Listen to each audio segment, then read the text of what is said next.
Hi guys, welcome to Chantilly's Kitchen Hop, and I'm your host CHANTILLY'S. And today I have very easy, fun, gluten-free, vegan gingerbread cookies for the holidays. So if you guys would like to learn how to make these, stick around. See you in a sec.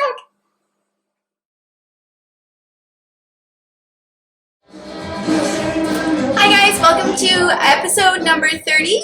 Welcome to Chantilly's Kitchen Hop. I'm your host CHANTILLY'S, and as always, we're doing gluten-free and vegan recipes to share with you guys, and I have another really fun, good one.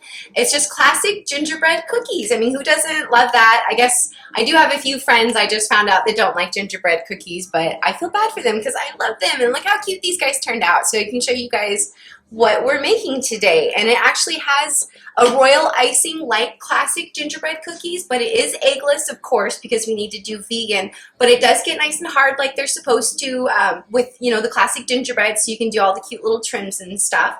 So I guess let's go ahead and get started. And normally I do forget this step, which is preheating the oven, but this dough does have to chill for a few hours, so we actually wouldn't be preheating our oven just yet. But when we do, it'll be 350. So in case I forget, I did already tell you guys. So let's go ahead and get started. So in a medium-sized mixing bowl, we're going to want to get 3 cups of gluten-free flour. And as usual, you guys know that I like the Bob's Red Mill. I do like this one. It has an all-purpose and a 1-for-1. I tend towards the all-purpose, but the 1-for-1 works just as good. And we do want to either pour or spoon it in there and then level it off, because I actually just found out, I guess that's a huge baking thing that I just found out recently. You're not supposed to scoop it because you can actually get too much, and that's probably why a lot of my recipes in the past haven't turned out. So we're going to do 3 cups of that, and then we're going to want 2 teaspoons of ground ginger. I wouldn't recommend fresh with this. I would definitely stick with the ground. A lot of other recipes I do say you can do fresh, but let's not with this one. So we're going to do 2 teaspoons, if I can get my teaspoon in there. Got 1, 2, and then we're going to do 2 teaspoons of cinnamon as well, because, you know, we got to get a lot of good flavor in these cookies, plus the molasses that'll be going in another step. That's the other big really thing that gives all the flavor to these. So we got 2 teaspoons of that, and then we're going to do 1/4 teaspoon of cloves, again ground.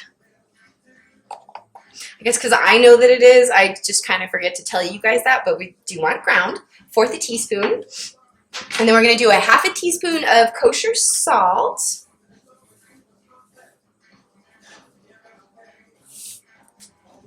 1/2 teaspoon of that. And I know 1/2 teaspoon of baking soda.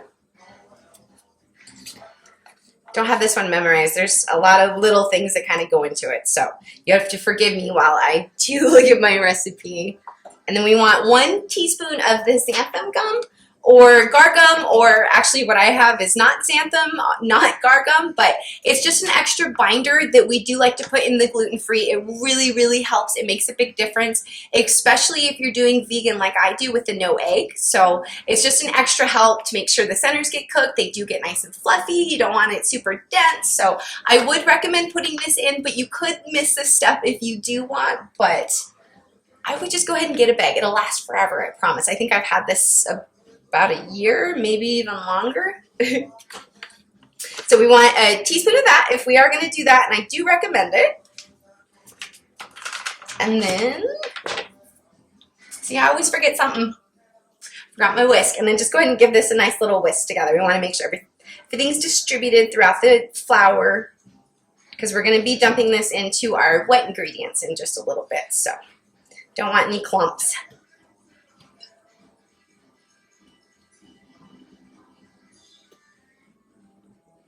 Okay, so we got that for a sec. So I'm going to go ahead and set that aside. And then I did do one step ahead of you guys, because it does take a few minutes. We want to have 1/2 cup of vegan butter. I do usually use the Earth Balance. And for this kind of baking, this is why I love the sticks, because the stick is 1/2 cup. And you do want to get it softened to room temperature. And then you also want 1/2 cup of packed light brown sugar. And you want to turn this off, I want to show you guys what it's going to look like. You want to whisk that together until you get it nice and fluffy. So get you guys an idea of what fluffy looks like. It actually has little peaks and stuff in there. So, and that takes about 3 to 5 minutes till it'll get like that.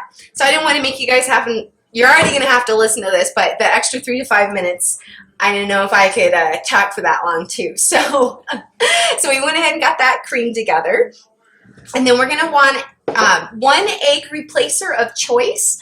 I do love that Ener-G egg replacer. To show you guys this one again. I know the box doesn't look like this anymore, but this is my favorite for egg replacer. Because, I mean, you can use banana and applesauce, and there's a lot of other things, but I feel like sometimes they do add a little bit of their flavor. So I just tend to stick with this one. It's pretty easy to use. It's 1.5 teaspoons to 2 tablespoons of warm water. And then I actually have been whisking this up now too, just with my little hand mixer. And it seems to make another really big difference with doing the vegan baking and stuff. It gets nice and fluffy. Everything seems to cook a little better. And I don't know if it's just in my head, but it does seem like it expands more, so there is more liquid because of all the air that's getting added in there. Even if it's in my head, it's totally okay. It's working for me, so I'm going to stick with that. So we're just doing 1 large egg replacement of choice. And we're going to get that going in there. And then we also want 1/2 cup of unsulfered molasses. And if you can get light molasses, definitely get that. The dark is a little bit more bitter because it's actually sugar that's been boiled 2 times. So it does have a stronger, more potent flavor. And I did read recently that if you can stay clear of the backstrap molasses, that's even better, because I guess that one's 3 times boiled, so it's really, really bitter. So that might be why some people don't like gingerbread cookies, because you might have been using the wrong molasses.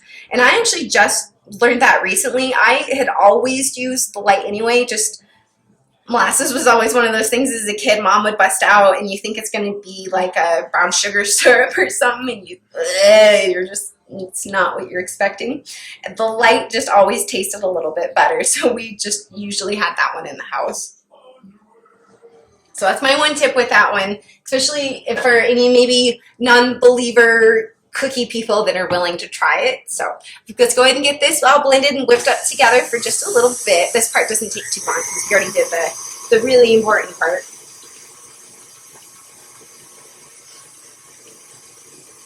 But we will scrape down the edges and stuff before you start adding in the flour. And we'll just do that in like 2 batches. This is going to end up being a pretty thick dough, so you're probably going to hold on to your stand mixer if you're using your stand mixer, or if you're doing it by hand. You're going to give yourself a really good workout. And then I just noticed I have molasses all over myself, because that's the other fun thing of working with it. It's like honey, it gets everywhere. So let me get this off my fingers real quick.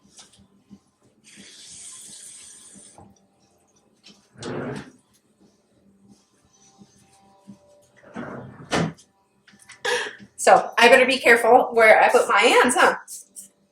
So let's go ahead and scrape the edges down, and we'll blend it just a little bit more, and then we'll start adding in the flour mixture.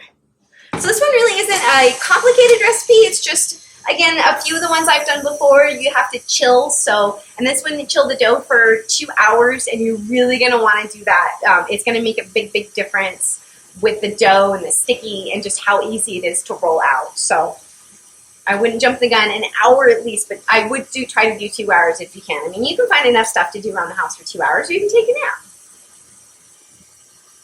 Okay, so let's go ahead and turn this off, and then we're going to start adding in our dry mixture. Like I said, do this in about 2 steps just because it is going to get pretty thick on you. Try to get most of it in the bowl. Unlike me, it looks like about 1/4 of it on the counter. And you do want to lock it with these steps because, like I said, it's going to get thick. I keep putting my hand in my molasses, so I'm going to wipe that off because it's dangerous for me.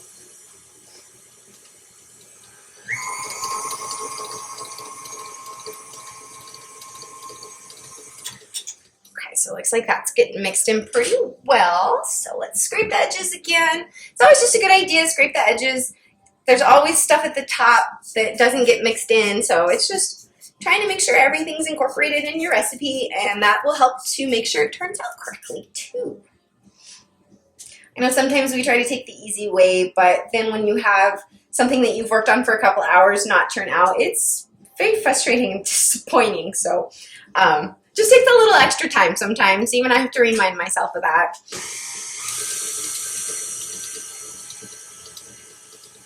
Just put that over there. Trying not to get too much stuff on the counter because we're going to be rolling out some cookies here in a sec. All right, so let's go ahead and add in the rest of the flour. Leave myself good room here, so we're gonna do this. Just dump it in. Wow, look at that. Make sure I lock the bowl back in because we don't need stuff flying everywhere on us. Start on low and then go up because, like I said, this is gonna get pretty thick. It's probably gonna make your mixer sound like it's. You guys can hear it. It's shaking on the countertop a little bit.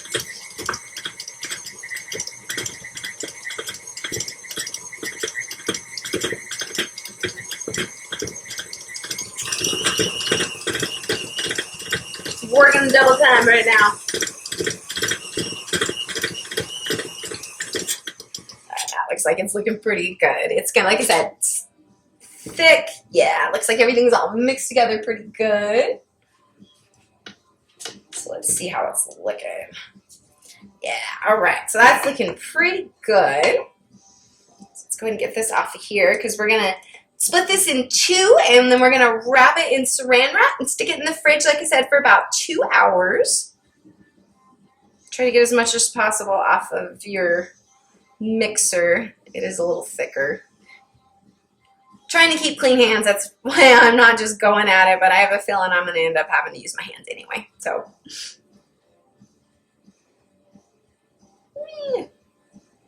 don't like wasting dough. It's extra sweet. Okay, this out of the way a little bit. So, just some plastic wrap. Go ahead and get just a little piece. It doesn't have to be too big, probably 18 inches maybe. I don't know. I didn't actually measure it. Like I said, it's just splitting this up in two, and then we're going to stick it in the fridge for 2 hours. And it should be all nice and mixed together. It's going to be kind of pain in the butt getting it out, but that does mean it's good to go.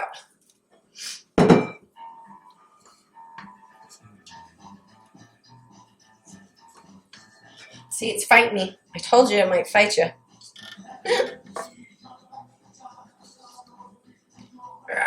Okay.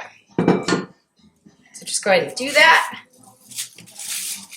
Wrap them up. Do the other ones. Pop this in the fridge. 2 hours. I'm going to set this aside. Then, after 2 hours, we're going to pull it back out.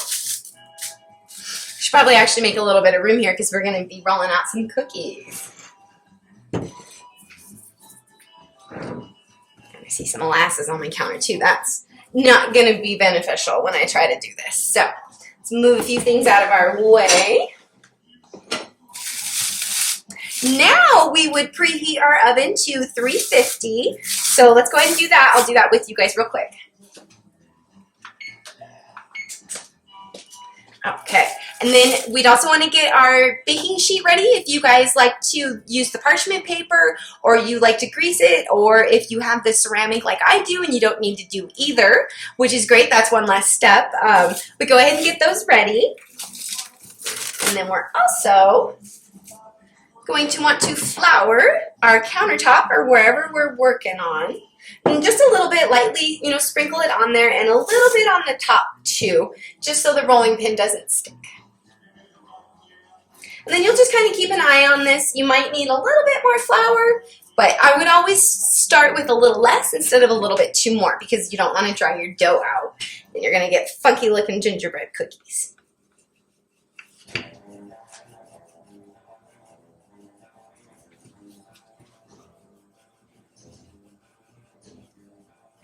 So we're going to roll this out till it gets to about 1/4 of an inch. A little bit more, a little bit less is totally fine. You just, don't want to super thin. You're not doing like a pie crust thin.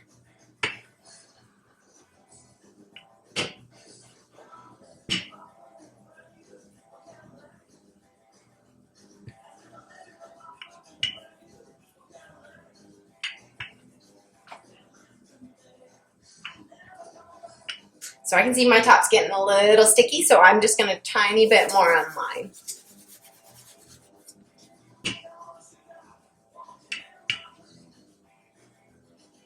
You just want to use, you know, a little bit of pressure as you're more pushing down than really rolling. You're just kind of working the dough.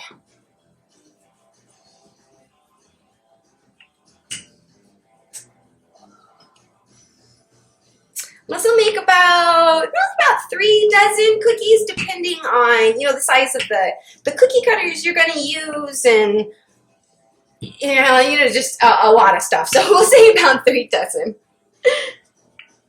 Because sometimes when you start to take the scraps and you're trying to put them back together, they just do dry out a little bit too much, and you kind of can't get that last few cookies out. But I know I always try to. I go down to the last scrap of getting just 1 cookie out of it. I feel like that's something I got from my dad, the don't waste, especially with cookies. You can always get 1 more in there. All right, so this looks like it's about 1/4 inch. So I'm going to go ahead and grab my cookie sheet so I can plot those from there to there.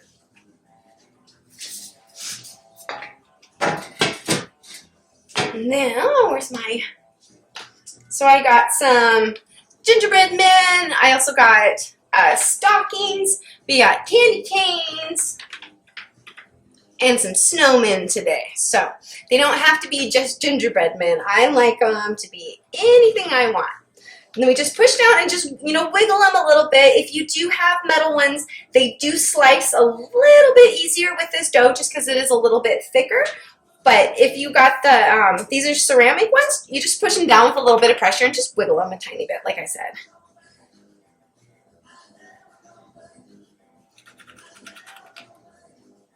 We're just trying to, I guess we're civil engineering, trying to figure out how to make the most space per cookie usage here, so. I want some snowmen.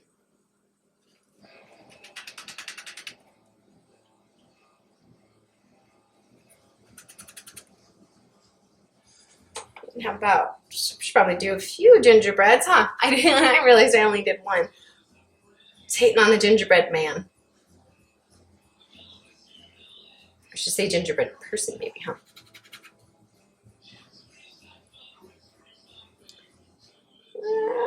He might be missing a foot. Nope, we'll just move the way he's going in there. There we go.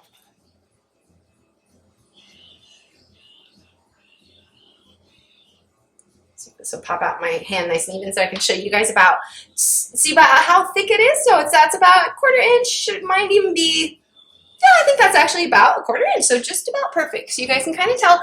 And with gingerbread cookies, they don't expand too much, but you do want to space them apart at least 1 inch, maybe even 2 inches, because they do need the air to breathe. So I would recommend that. Just take our scraps. So just put these guys in there. And then you would just take your scraps from your dough, you know, use your hands just to pat it back in a ball, roll it back out, and like I said, until it starts getting too cracky, or just you can tell it's not sticking back together, keep making cookies and until you're out. And then that was only half of it, so you also still need to do the next half. So if you get tired, totally understand, maybe do them in a batch. You can freeze the cookie dough. It'd be good for probably maybe a month or so in the freezer. I haven't tried that myself because I just don't usually make it to that. So they get used, they get eaten around here. I've tried freezing stuff before, and then it's usually within that week because I know it's in there. This last cookie's biting me. You might need a spatula, but if you've got enough flour down, you shouldn't. That last guy was fighting me. And then we would bake these for about 7 to 9 minutes. I would check them at 7. Mine seemed to be rated about 8 with my oven was the perfect time for them. Because you do want these to still be a little bit chewy. We don't want them to be hard. And when they're overcooked, they'll actually start cracking at the edges. So if you notice they might still look like they need to cook another minute or two, I would still take them out, let them cool, and then check them, because I did notice mine I thought were going to need another minute, but I just had a feeling that it was time. I took them out and they cooled. They were perfect. So if I had gone another minute, they probably would have gotten a little bit more crunchy, but I mean, crunchy isn't too bad. I just like mine a little bit softer. So like I said, we'll bake these about 7 to 9 minutes, and then let me show you guys that royal icing really quick.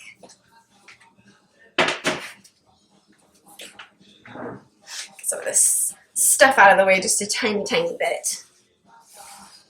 So this one's almost the same like I did last week.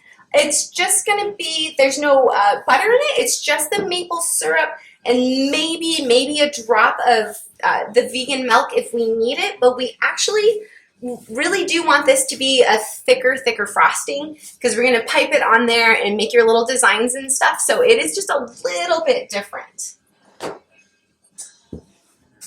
So let's see. Let me get the bowl for that. So we're going to use, just for starting, we're going to do a cup of confectioners or powdered sugar, and then we're going to want to do maple syrup or corn syrup would be good for this one, because it'll add that thickness that we need that the egg whites would normally add, which is actually the only 2 ingredients in royal icing is the sugar and egg whites. So some people are even a little freaked out, you know, by the egg whites because they're not cooked.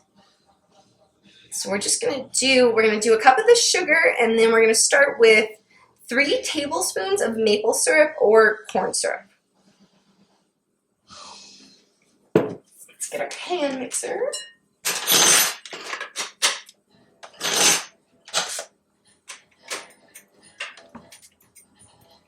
Maybe. Kind of put stuff way out of the way today, didn't I? I keep leaving the camera for you guys.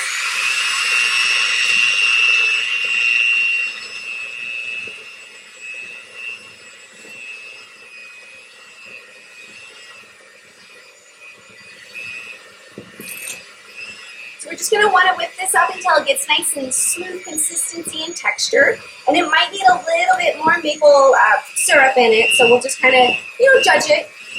I feel like mine might need a tiny bit, but not like a whole nother tablespoon, just a little bit.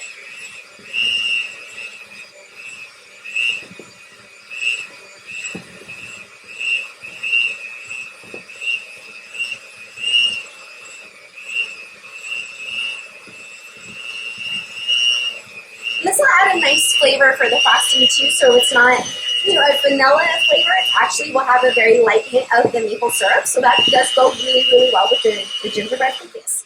It's very complimentary. So we're going to do just a tiny bit more because mine stayed a little bit too thick. I want it just a little bit creamier.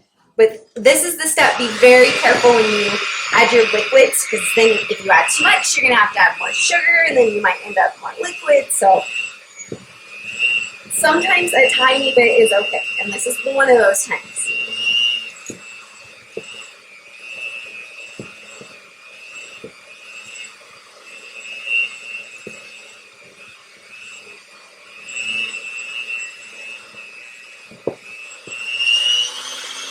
All right, that looks pretty good.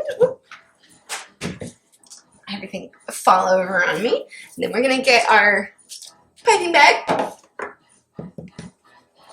I always put it in a cup because it's so much easier to get your frosting in there if you have it in something than trying to hold it in your hand. It's really going to fight you. So I would recommend doing this. And you're still going to make a mess, but at least it's in the bag, not on the outside and not on you. If you guys can see, this is a lot thicker frosting than I normally make, or, you know, even you normally put on like sugar cookies and stuff. It would have a little bit of butter and probably a little bit of vegan milk, you know, a little bit smoother. But we want this to get hard so they don't come off of the cookies.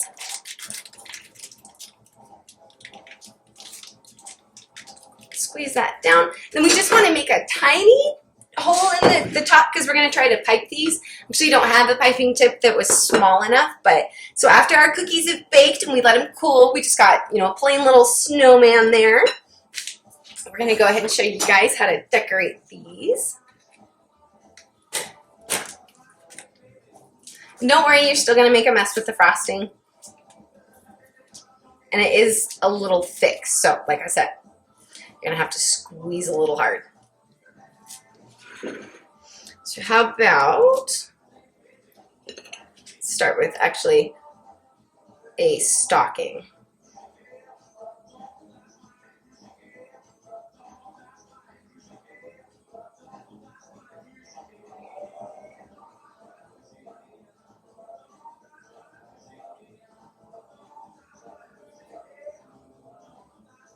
Give you guys an idea, so we just, you know, in pipes really nice and straight right on there. You do have to squeeze a little hard just because it is thicker. It's not supposed to be spreading out and stuff. We actually do want it to just do piping, not really filling. So if you wanted to just have a frosting that you guys are going to spread on the top, just add a little bit of dairy to this recipe, or a little bit of softened vegan butter would work really, really good too.